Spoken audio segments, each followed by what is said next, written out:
Welcome to the Aledo Bearcats Coaches Show podcast, a presentation of Real Country 92.1 Hank FM. Live from Boo Rays in New Orleans and Hudson Oaks, the Aledo Bearcats Coaches Show podcast is brought to you by H5 Sports Barn in Aledo and Hiley Mazda of Fort Worth. And now, here's the voice of the Bearcats, Kevin Lonnquist.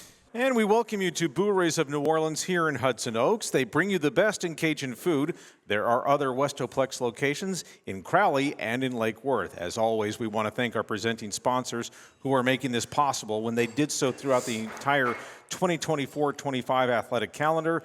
Those would be H5 Sports Barn in Aledo and Hiley Mazda of Fort Worth.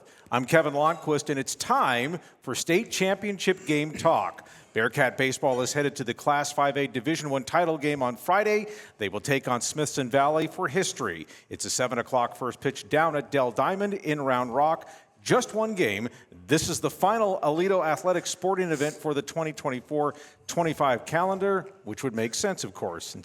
But we will have one final podcast next Monday on June 9th to wrap up everything. Hopefully we'll be talking about the second state championship in school history. This is also Aledo's first appearance in the state championship game since winning the 4A title, which is what we now recognize as 5A in 2014. Aledo advanced with some dazzling pitching in the state semifinals last Thursday and Friday against McKinney North at Dallas Baptist. Nothing but shutouts. 4-0 on Thursday, 6-0 on Friday. They are now 33-8. The 33 wins are one shy of a single-season school record. The 2014 state title team has that mark at 34, so if the Bearcats win on Friday, they will equal that number. Let's hope they do that. And Smithson Valley is what you would call a rematch from the 2023 state title football championship game, but the Rangers advanced, sweeping Barbers Hill this past weekend 4-0 and 4-3. Smithson Valley is 28-12. In this two-segment podcast, we'll start with head coach Chad Berry and senior right-hander Devin Miller, who has been huge for this team during this postseason run. And then in our second segment, a couple of new faces, but young men who have performed brilliantly in this postseason as well as the regular season. Sophomore left fielder Luke Gladchuk and junior first baseman Dylan Duran. All right, first segment here for Coach Berry and Devin Miller. First of all, congratulations to you both on this. Is there something still feeling surreal about this, actually, or did it kind of wear off over the weekend, or did it actually take getting on the field and start preparing for Friday to kind of say, yeah, this is really happening, or because this was the goal, this was kind of what you expected? I think kind of a little bit of both. I didn't have a whole lot of time to savor it a little bit over the weekend because as soon as I woke up Saturday, I had about 5 or 6 emails from the UL with forms that I had to start filling out, and then I had a Zoom meeting Sunday morning at 9:30 going over all these different things, and then more forms to fill out. And so I've been doing basically paperwork the entire weekend. Wonderful. Okay, and then for you, Devin, just for you guys, it was kind of funny before we started recording this, I asked you if any summer vacation plans were on hold or had to be shifted, and you said, no, we deliberately made our plans for after the state championship game. Your logic turned out to be correct on that, but what is this feeling like now, knowing that you guys are one step away from it and you work to get to this spot? You know, it's a surreal feeling. I mean, you're going to state with the boys you've been playing with all season, and it's always been the end game goal to go to state and win it. And it's definitely surreal because we get to go have a chance to play another week of baseball and get to play with the boys we love. Sure. Let's talk about the pitching in this series against McKinney North. Not a run allowed. Luke Sandifer, in place of the injured Grayson McKelvey, set the tone in the opener on Thursday, 5 2/3 innings. Ethan Hodo picks up the save with 1 1/3 innings. And then, of course, Devin goes the distance. So, Coach, what did you see just from overall? This basically, it's like a repetitive thing that I've been asking you through the first 4 weeks of the playoffs prior to this series. I mean, a lot of the same. I didn't feel like Luke had his best stuff. You know, he was coming back on short rest. He had pitched Saturday, and so he was that's a pretty quick turnaround, 5 days, and so he seemed to struggle with command of his curveball, but he began using his changeup more, and he was able to keep him off balance with his fastball and changeup. And he's a competitor when he's on the mound. I mean, he made some really big pitches in some big situations with guys on base, and then we made some really great plays defensively behind him to get him out of some jams. And so I would think too, well, you learn a lot more about your pitchers when they don't have their best stuff, and that they have to be a little bit more craft and guile, a little bit more resourceful of how to make pitches to get out of innings. What did you learn about him in that start? It gave me a lot of confidence that I don't think a situation is going to get too big for him. He showed a lot of grit, some guts, knowing that he didn't have his curveball early on and was still able to find ways to get out of jams, get guys out using the fastball and a changeup. It said a lot about him as a pitcher and a competitor. And then this gentleman to your left going the distance on Friday to clinch it, what did you see? Saw the same thing I've been seeing all year and for the last 2 years. He comes out, he has a good 3-pitch mix. He had command of all 3 pitches. He could throw them in any count. And when he can do that, and our kids know it, they know all we got to do is score a couple, 1 or 2, and that's pretty much church. Yeah. Money, church, whichever term you want to use. Devin, for you to get the ball with a chance to clinch on Friday, this is why you do what you do. You go through all the summer leagues, all the private workouts, talks with your dad, who's obviously had a great history in the sport himself. What was working for you on Friday? It was, like you said, it was everything. I got the 3-pitch mix, fastball, curveball, changeup, and I could throw it in every count, and I was getting guys out in front on my off speed, and they were having trouble putting it in play on barrels. But having that opportunity to clinch a series for what was at stake, what was it like for you? Just butterflies, excitement, meeting the moment. What was it like for you? Just getting on the mound for that first pitch and then closing it out like you did on the comebacker. It was just another week, another day throwing the ball and having command like I did, and I thought it was pretty awesome having that chance and going out with the boys to go and win it and clinching to go to state. So let's talk about the pitching in this playoffs. The Bearcats, of course, are 10-2 in this run. And, Coach, you've used 4, maybe 5 total pitchers in these first 5 weeks of the postseason. Now, here's some really silly numbers here that I'm going to quote to you. This pitching staff has allowed 3 runs only once, and that was the opener of the regional championship series against Colleyville Heritage. But other than that, everything has been less than that. Thrown 4 shutouts, and the ERA in these 12 games is stupid. It's 1.10. This is why you're playing on Friday. For sure. I mean, at the beginning of the year, we preached to our kids we're going to hang our hat on pitching and defense, and we're going to build our offense around that. But if we can pitch and we can play defense, we're always going to be in a game. And this pitching staff this year has just been really special. They're deep, they're very talented, and they've come out and they've been very consistent throughout the season from the first week to now. And so, we're going to ride their arms, and our offense will find ways to score runs, and we'll play really solid defense behind them, and we're going to be successful. When your team gets lengthened out like this in terms of just managing their arms throughout the course of a season like this, what's key to making sure that what they were giving you in April is what they're going to give you in late May and now first week of June? Well, I'll let Devin speak to that more, but I think it's all about a routine. Those guys have to be in a routine. They have to have an idea of what day they're going to pitch, especially the starters. The relievers, they're on a little bit different type of schedule because they could go on a Thursday, they could go on a Friday, or they could go on a Thursday and a Saturday. So they're on a little bit different schedule, but for the most part, the starters, I think they get into a routine and they know, hey, I'm pitching Thursday, hey, I'm pitching Friday. If it goes Saturday, I'm pitching Saturday. Okay, so Devin, since Coach brought this up, I want to ask you about this because you've really been locked in since the playoffs began. I would think, again, taking care of your body has been key to this routine, as Coach mentioned. Just what have you seen from yourself in these starts, and how much has it just been staying within yourself, making sure that you just do what you've been doing pretty much since, you could say January, but just now that it's kind of getting to the grinding time where the innings are adding up. So what's been important for you to be as effective as you've been, especially during this chase for a state title?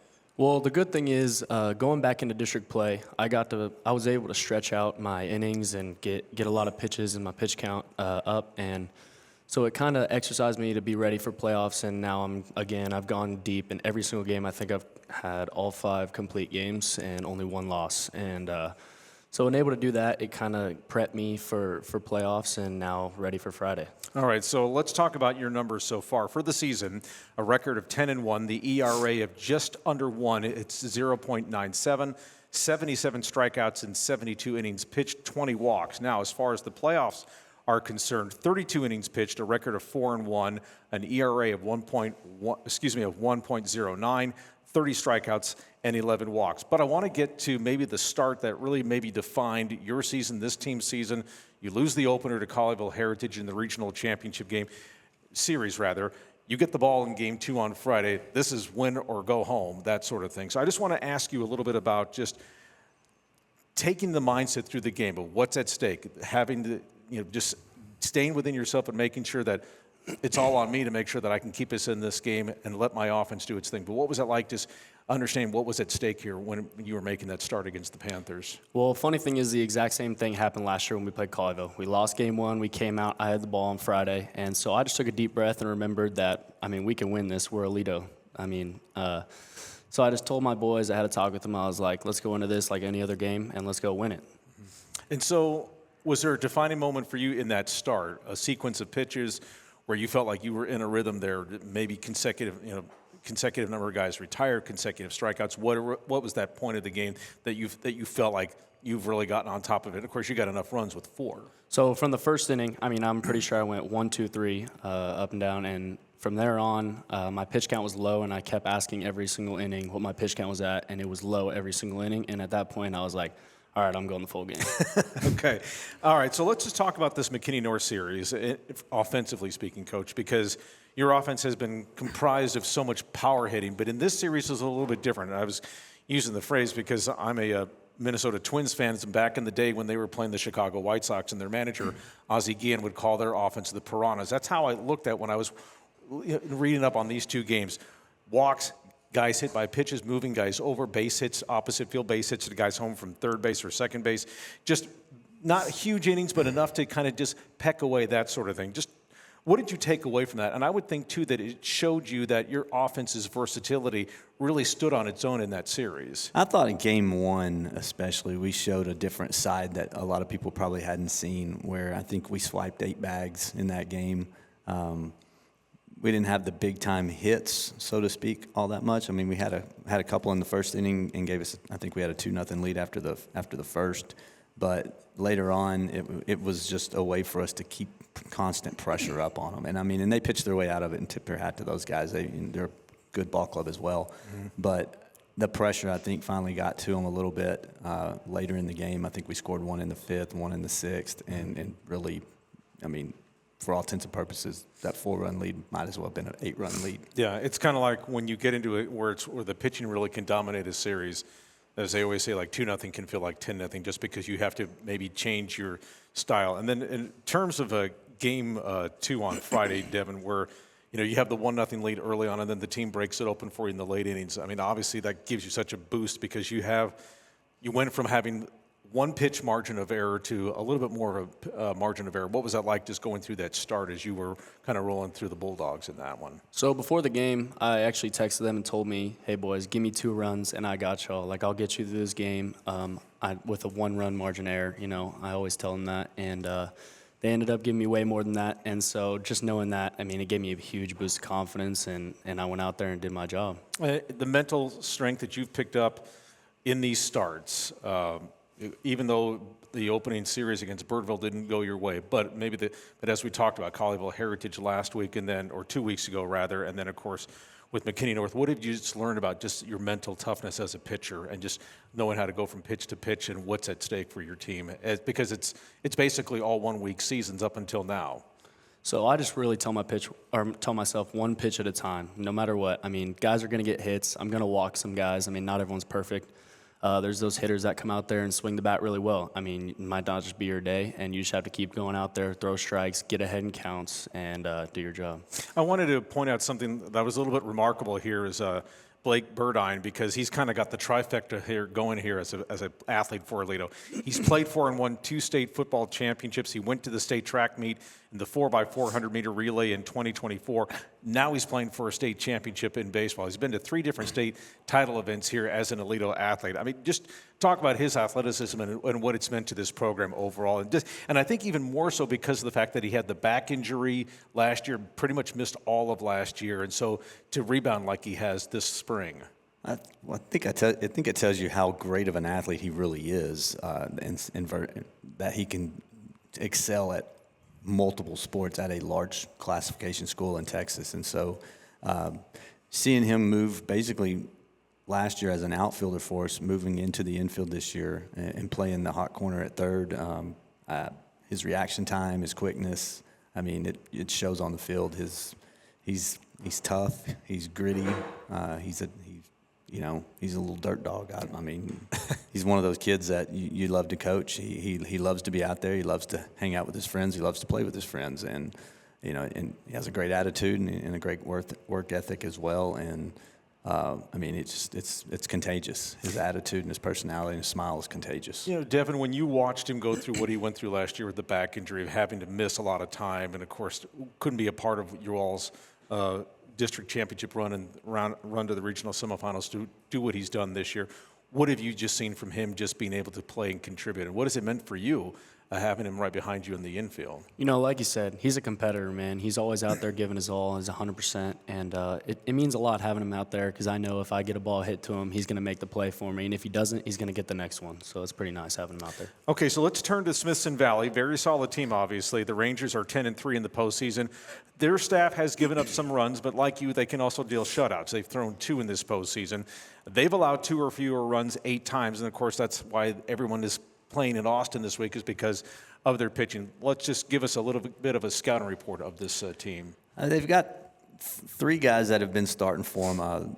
I really feel like we'll probably see the lefty. They have a left-hander that's kind of been I think he's their go-to guy. Is that Verrett? The Verrett. Yeah. I think he's a senior. I think the other 2 might be juniors. And so I would imagine they'll probably start him just with what's on the line, probably give the ball to a veteran. But I mean, they're all pretty similar. They're going to be mid-80s. He's got like a slurve. I don't know if it's called a slider or a curveball, but it's somewhere in between, and a changeup.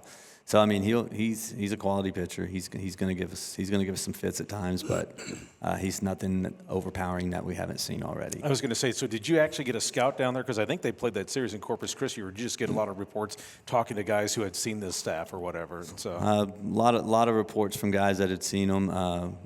There's 3 or 4 or 5 games on YouTube as well that I caught.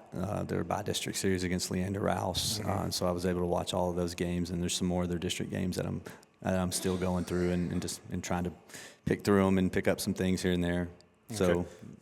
Got you on that. So before I continue, real quickly from an itinerary standpoint, are you all going to bust down on Thursday or Friday morning? We're going to go down Thursday. We're going to leave. I think they're going to have a send-off for us around 12:30 at the school, and then we'll head down Thursday, go to the hotel, have a little bit of time, probably take a shower, get your stuff unpacked, and we're going to go to dinner. And then we're going to go on over to the stadium and watch I think it's a 3A Division I game that night at 7. I want the kids to be able to see the stadium, be there, see how the ball plays in it, and see what kind of lighting it has.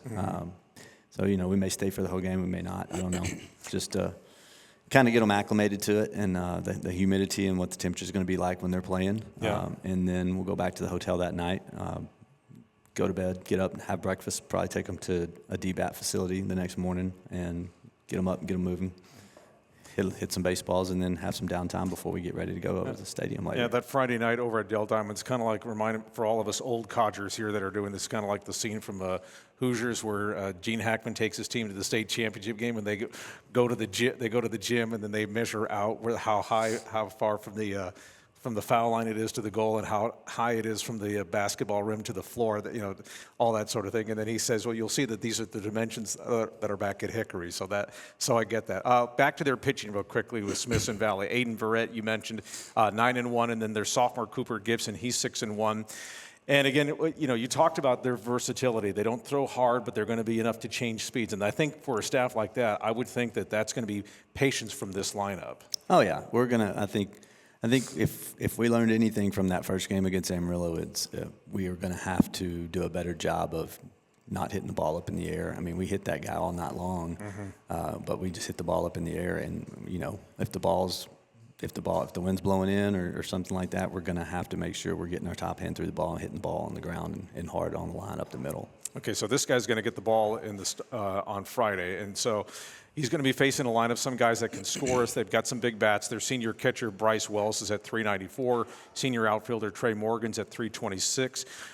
From what you saw from the videos from them, what's kind of the problems that they present with this lineup?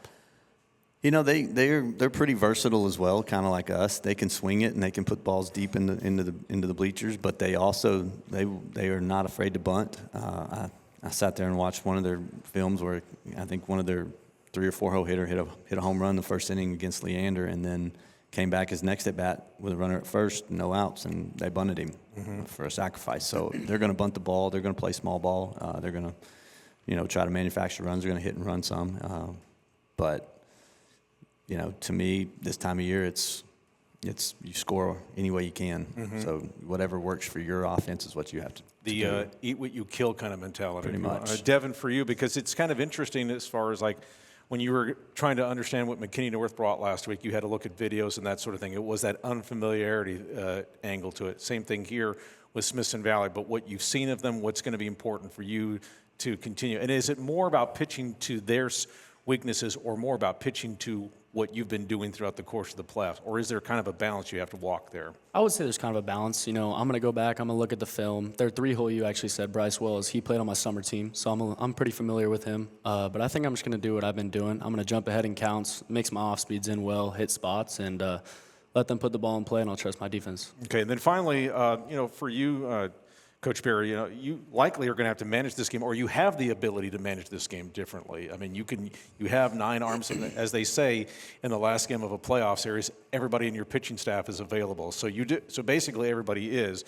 And so how do you just kind of look at this game? I mean, obviously, if he goes out there and slams the door, it's pretty just sit in the rocking chair and watch. But how do you look at this game in terms of saying, when do I step in, when do I step out, that sort of thing? I think you have to have all hands on deck at all times, and I think you have to have, an order of here's who's going in next, here's who's going in after them, and, I mean, they have to be able to get ready and hot at a moment's notice just because it's a do or die game. It's game 3, basically. So all hands are available, all hands have to be on deck, all hands have to be ready to go. And you bring up an interesting point about making it like a game 3 of a series. Is that how you have to treat it, though, in that respect, because it is only a 1-game championship game? I think so. I mean, it's one game, and so winner take all. So to me, you got to put everything into it, and the leashes get tighter on the pitching staff and stuff. The at bats get tighter on when we're going to pinch hit and things like that, or if we need to make a change. I think you have to be willing to not let a kid struggle through 2 or 3 at-bats. You have to say, hey, we got to try somebody else here. I think you have to make smaller adjustments, but, to me, you still, at the same time, you have to dance with the kids that brought you here. Sure.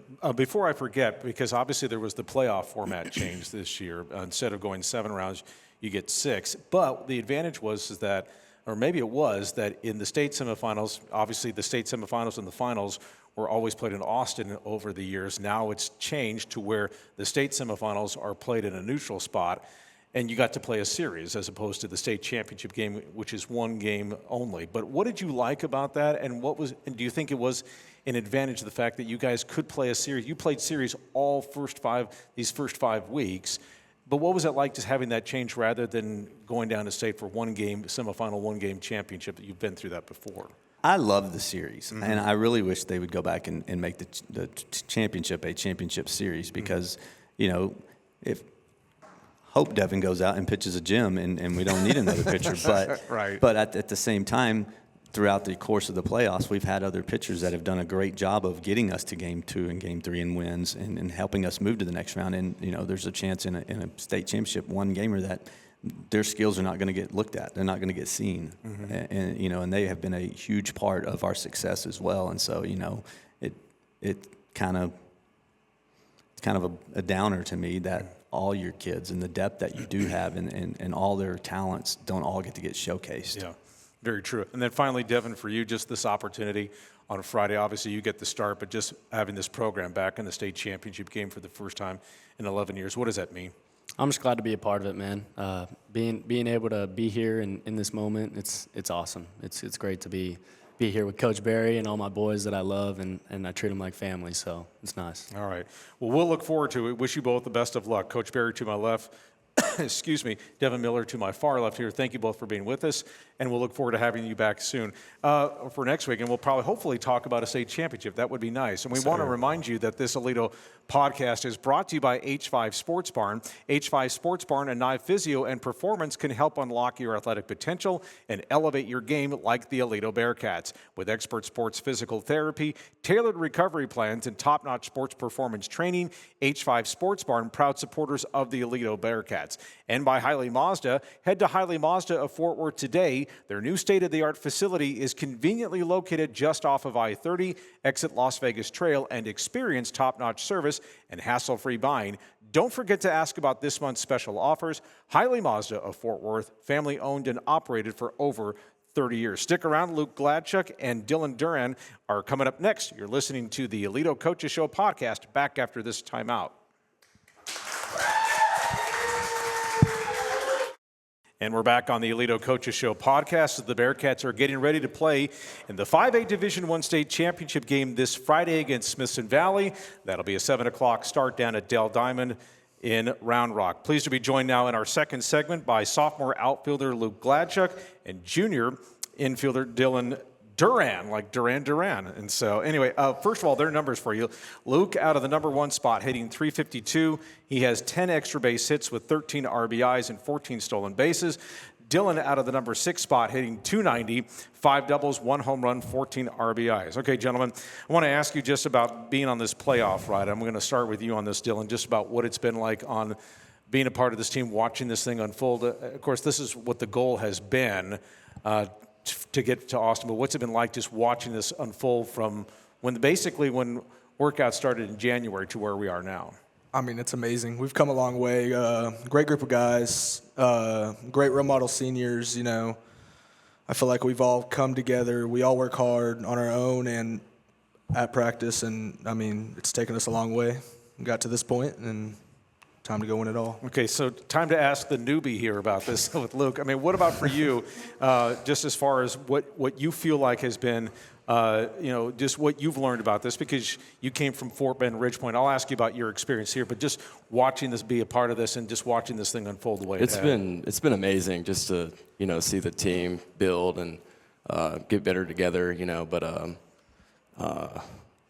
Yeah. Okay, so let's talk a little bit about this, the way you all played against McKinney North. You all had to build, we were talking about this with Coach Barry and Devin Miller in the previous segment about how this offense maybe wasn't like what you would have seen it or been a part of it throughout the course of the year with big hits, big runs, that sort of things. You guys really had to build innings, kind of nickel and dime. What was that like, and what did you think you learned about yourselves on this? And I'll start with you on this, Luke.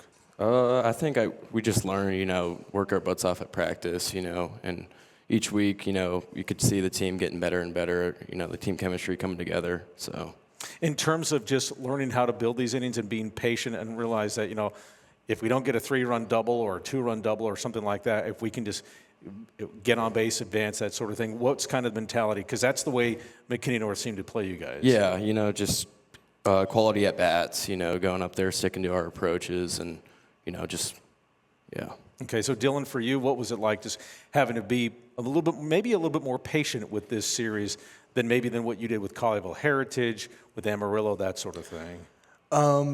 Seeing like pitches, guys in front of me, getting on base by walking and, trying to put the ball in play, get a single, move the guys over so we can score runs because, runs are very important in these type of games. Sure. So let's talk a little bit about just your positions in the order. Luke, as the leadoff spot, when did Coach Barry come to you and say, I want you to start this offense off? And what did that mean to you because you're the igniter? I mean, Coach Barry, obviously him being able to trust me, obviously I'm up there for a reason. So I think he put me up there. It was the first, scrimmage. And I was just like, I hit second for Ridgepoint. Mm-hmm. And so I just looked at it as another opportunity. But as the igniter, go up there, have a quality at bat, see pitches, and just get on base in any way possible. So, has it been what you thought it was going to be, or what's been exciting about it, and what's been unnerving about it a little bit too?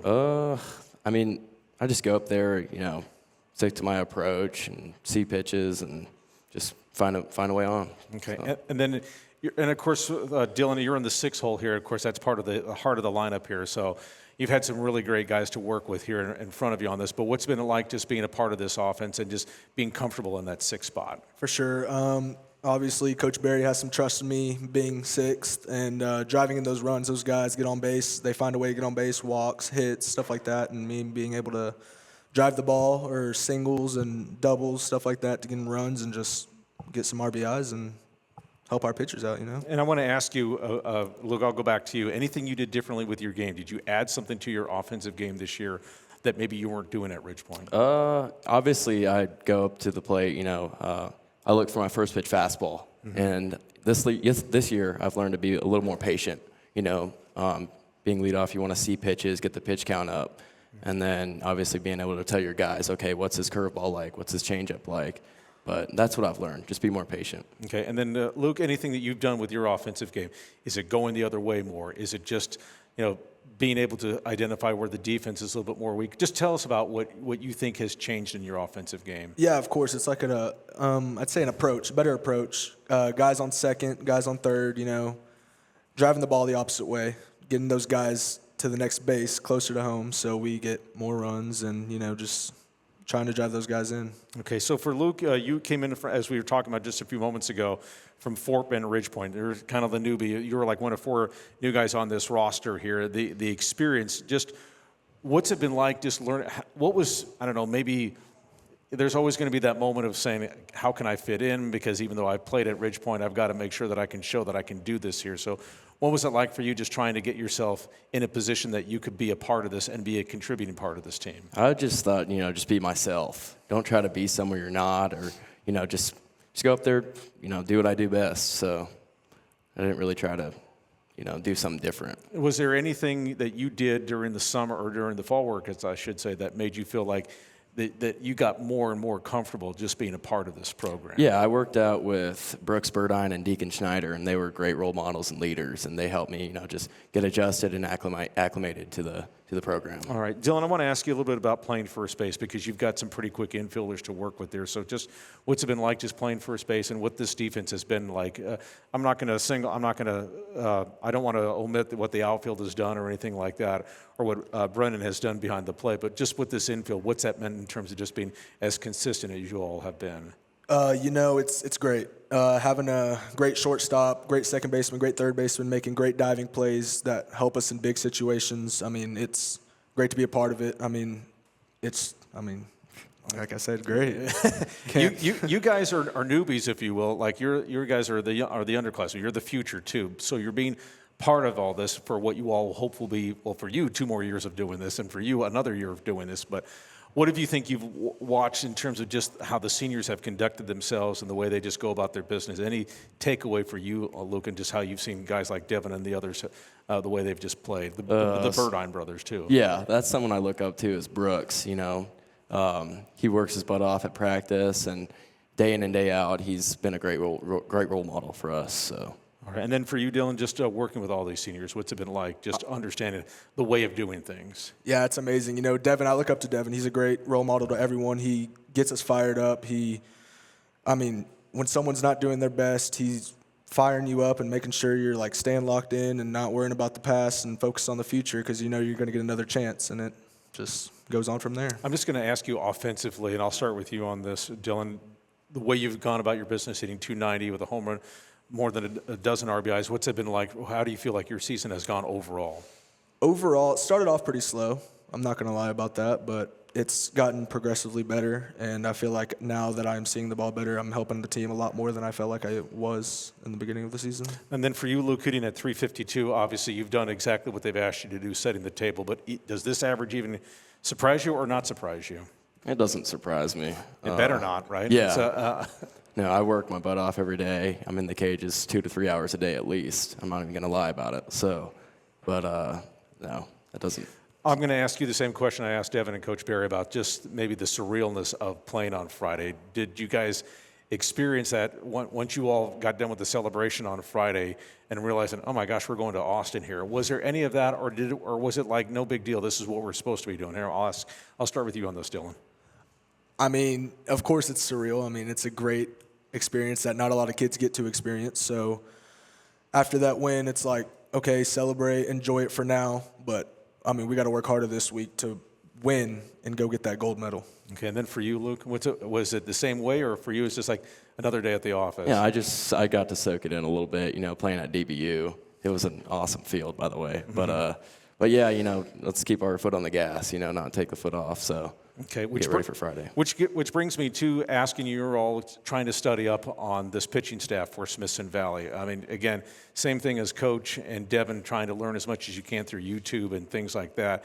I'll start with you on this, Dylan, as far as just understanding their pitchers and trying to do your best with this, and just how do you just bring the best approach that you possibly can for Friday. I mean, yeah, there's nothing we haven't seen. We've seen a lot of great pitching recently in the playoffs, so I feel like we are ready to face guys like this, mid-80s guys, decent changeup, apparently a good slider. So I feel like our guys will jump on it and be patient for their pitch, and then just get some runs in. And then for you, Luke. This guy's nothing we haven't seen. We're going to go up there. We're going to stick to our approach. We're going to hit it. Okay, but then the number one question will be is, how do you try and keep Friday as just another game as opposed to like playing a district game in April? I mean, it's not because of what's at stake here, but trying to make Friday as normal as you can. And Coach talked about bringing you guys over to Dell Diamond on Thursday to just kind of see what the stadium's going to be like and how it's going to play, that sort of thing.